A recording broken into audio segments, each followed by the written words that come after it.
Hello there. Welcome to Easy English Challenge. Challenge number 1 will focus on the English articles.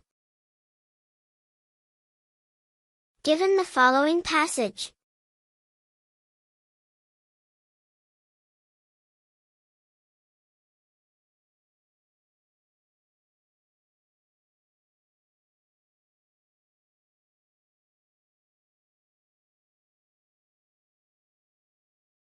Now, let's check out each statement.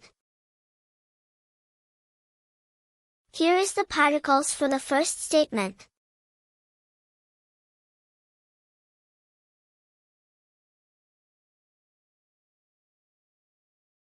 Particles for the second statement.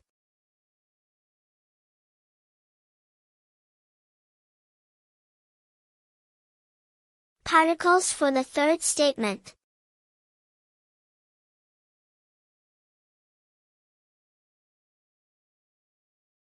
Now, the complete passage is: There was once a princess who lived in a castle at the top of a hill. She had a magical cat that could talk.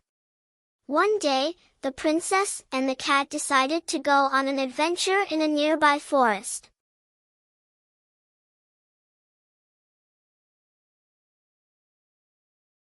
That's it. Thanks for watching. If you enjoy this video, don't forget to like, share and subscribe. Bye.